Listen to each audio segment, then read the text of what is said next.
Why is it important that we tell more than one story of the Black experience? The Black experience is not singular. It is diverse and multifaceted. There's no one definition of Black or what it means to be Black. This consistent perpetuation of one form of Blackness is dangerous. It's alienating. It's incorrect. It's extremely important to share the complexities of Blackness, especially if we're to dignify our experience in an anti-Black society. To quote my husband, quoting Thomas King, the truth about stories is that that's all we are. And by sharing our stories, we attempt to restore our humanity. Hi, my name is Dwayne Brown. Hi, my name's Gabriella. Hi everyone, my name is Rianne. Greetings everyone. My name is Sean. Hello, my name is Rochelle Reed. Wagwan people, you don't know say are your girl Kelly and Johnson. Someone is asking me, Fiona, how are things going? How is life? And she's saying, I'm working on my play that I wrote and I'm still in theater. And I was like, excuse me. Hi, I don't mean to interrupt, but you're a writer? And she says yes. I'm like, well, I'm an actress, so I think we should talk. I'm good friends with Fiona, and she had been talking about writing it, and she had talked about since she's been working on it. And after I got the opportunity to read it, I was like really intrigued. And then she came to me and said like she had actually envisioned me as one of the voices, and then I was like, that's perfect. Now, I have a personal relationship with the brilliant author, Fiona Ellis, right? Me and her, we have a lot of different conversations about everything under the sun.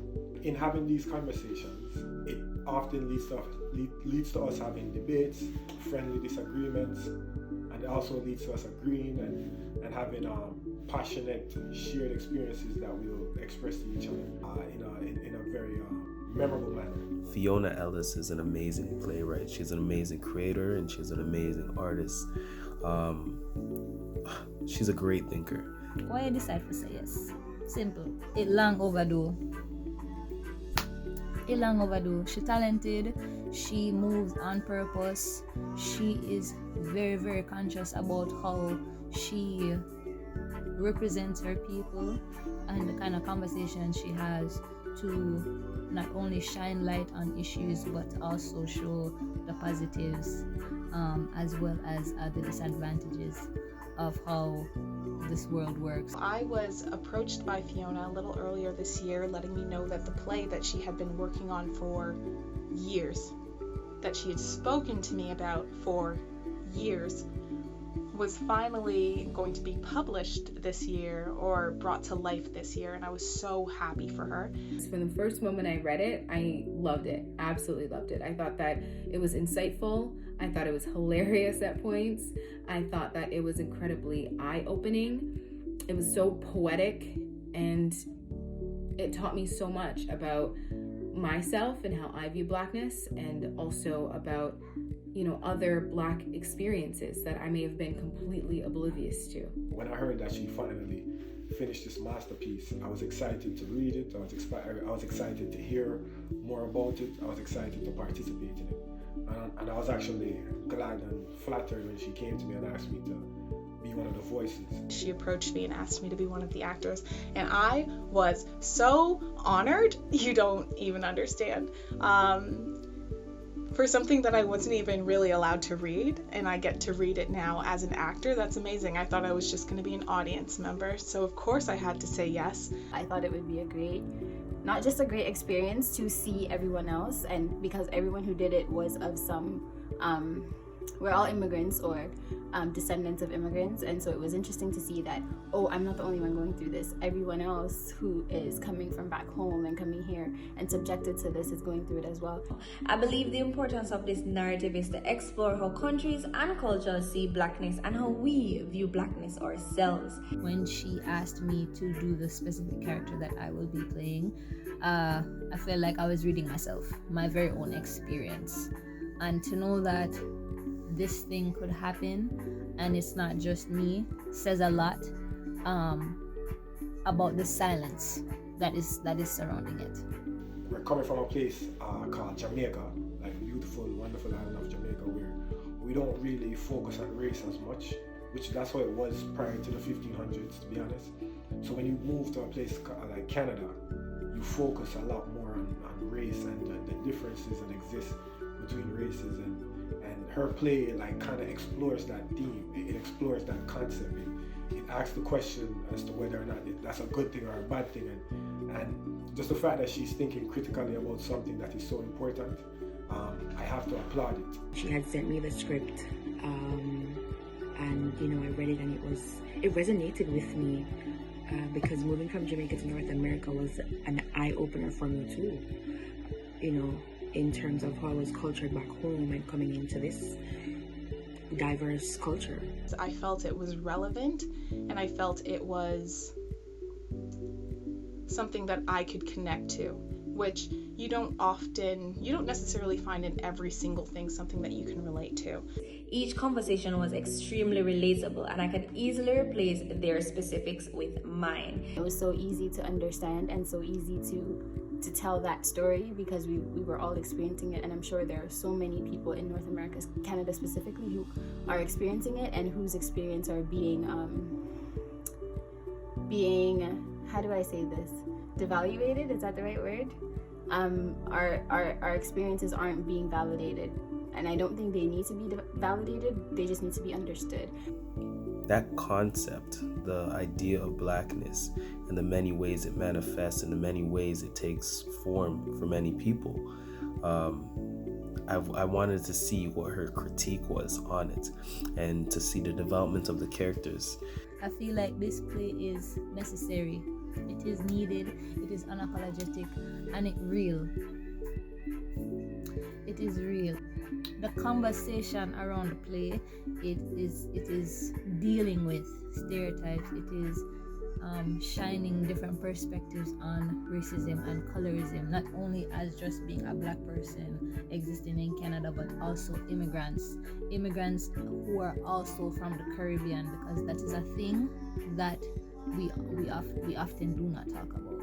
I can tell that her as the author, she's trying to fully understand what it means to be black.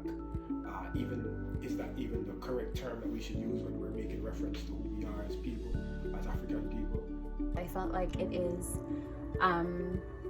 a side of racism and systematic racism and racism being a wolf in sheep's clothing in North America that not many people know how to tell. When you listen to this and when you picture the voices and the actors, and when you really listen to what's being said, I think that you can appreciate, I think that you can reflect, and I think that most of all, you can really relate. It's a very powerful piece, especially in the time we find ourselves in right now, and it speaks to a lot of stories of what's been going on and what's still going on today, and to be able to be a small part of bringing that to life has been a great honor, and I really can't wait for everyone to be able to take this in. This play, it's something that I advocate and that I genuinely I'm happy to be a part of. And the reason is that I applaud critical thinking.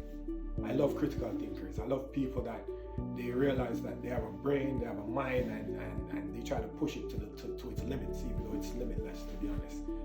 And Fiona is one of those, or Fiona is one such person. And this is what she did with the play. Like she really put a lot of thought into it. And she explored the theme or the concept of blackness. And so, to be honest, I'm quite honored that I was asked to be a part of this project. And I'm proud of her. I'm very proud that she has taken the steps in spite of what has been happening. She has still decided to put her project through. It's very vulnerable, it's very open, it's very honest, it's very true. And it's just storytelling in its best form. And you have to listen to it to believe me. I've never done anything like this before, but I always questioned or thought about blackness as it's governed my life, my entire life as a black man. It was a pleasure to lend my voice to the untold stories and to see Fiona's dream come alive. I would encourage you to listen to it with an open mind. also come with your questions, and you may have preconceived notions, but just keep an open mind. And I think once you have that, you will experience, or you will enjoy the audio experience that this plays will present to you. I'm so excited to see it come out. I'm so excited for the world to see it. Definitely tune in, or I guess to hear it. I hope you guys watch the play, or listen to the play rather, because it's just the bomb. Like, hands down, it's the bomb. Stay tuned. It is coming very, very soon. Get the domino table them ready. Pull up the Ludi board. Get the dice and the piece. Then pull up the chair. Pull out the jerk pan. Grab your 6-pack of beer. And get ready for the conversation that is about to go down. Get ready for share it. Spread the word. Black a story for some. Kohco Bein, Fiona Ellis.